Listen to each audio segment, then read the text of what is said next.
Assalamualaikum warahmatullahi wabarakatuh. Perkenalkan, nama saya Nia Amalia dari kelas 12 MIPA 2 nomor absen 30.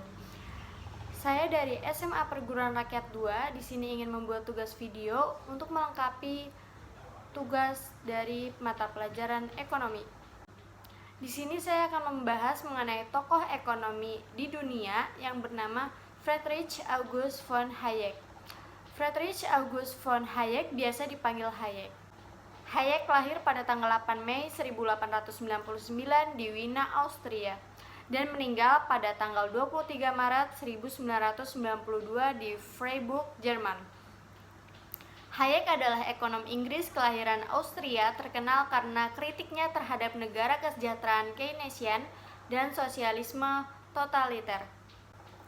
Hayek memiliki ayah yang bernama August, adalah seorang dokter dan profesor botani di Universitas Wina.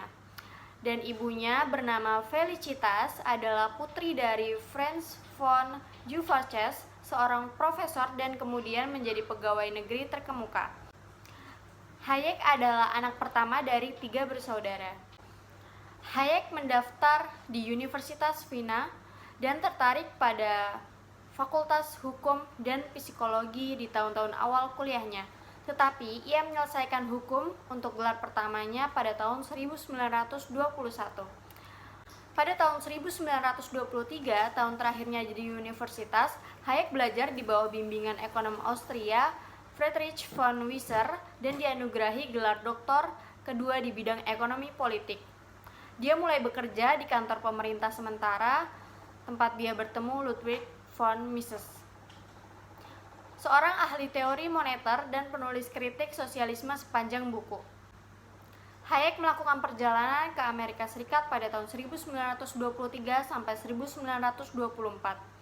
Hayek kembali ke Wina dan menikah dengan bantuan von Mises menjadi direktur Institut Riset Siklus Bisnis Austria yang baru didirikan. Hayek juga menjadi peserta reguler di seminar 2 mingguan von Mises, lulus habilitasi atau ujian lisan yang merupakan langkah penting untuk menjadi guru universitas, dan menerbitkan buku pertamanya yang berjudul Teori Moneter dan Siklus Perdagangan pada tahun 1929. Pada awal 1931, Hayek diundang ke Inggris oleh Lionel Robbins untuk menyampaikan 4 kuliah tentang ekonomi moneter di London School of Economic and Political Science.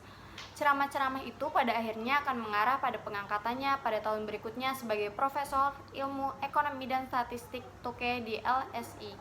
Pada tahun 1938, Hayek terlibat dalam perdebatan dengan ekonomi Universities of Combination John Mayen Keynes atas teorinya masing-masing tentang peran dan pengaruh uang dalam ekonomi maju. Hayek menulis ulasan kritik yang panjang tentang buku Keynes pada tahun 1930 yang berjudul A Treatise of Money. Pada pertengahan 1930, Hayek juga ikut serta dalam debat di antara para ekonom tentang manfaat sosialisme. Diskusi tersebut akan membantu membentuk ide-ide selanjutnya tentang ekonomi dan pengetahuan, yang akhirnya dipresentasikan dalam pidato kepresidenan pada tahun 1936 di London Economic Club.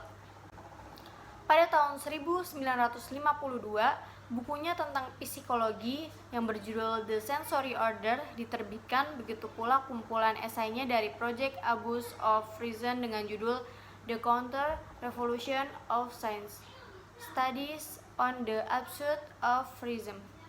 Hayek akan menghabiskan 12 tahun di Chicago. Selama di sana ia menulis artikel tentang sejumlah tema, diantaranya filsafat politik, sejarah, gagasan, dan mitologi ilmu sosial. Pada tahun 1974, Hayek dianugerahi hadiah Nobel untuk ekonomi. Yang ironis, dia juga berbagi Gunnar Myrdal yang pandangan politik dan ekonominya sering ditentang olehnya. Pada awal 1980-an, Hayek mulai menulis apa yang akan menjadi buku terakhirnya, sebuah kritik tentang sosialisme. Karena kesehatannya memburuk, cendekiawan lain membantu menyunting jilid terakhir yang berjudul The Fatal Conceit yang diterbitkan pada tahun 1988. Berikut adalah buku-buku karangannya Hayek, di antara lain adalah yang berjudul Teori Moneter dan Siklus Perdagangan yang diterbitkan pada tahun 1929, lalu Harga dan Produksi yang diterbitkan pada tahun 1931. Buku ketiga adalah Laba Bunga Investasi yang diterbitkan pada tahun 1939. Buku keempat ada Teori Murni Modal yang diterbitkan pada tahun 1948. Yang kelima ada Individualisme dan Economic Order yang diterbitkan pada tahun 1948. Yang keenam ada Konstitusi Kemerdekaan yang diterbitkan pada tahun 1960, serta Studies in Psychology, Politik, dan Economics yang diterbitkan pada tahun 1976. Lalu buku terakhirnya yang berjudul The Fatal Conceit diterbitkan pada tahun 1988. Sekian penjelasan dari saya, kurang lebihnya mohon maaf. Wassalamualaikum warahmatullahi wabarakatuh.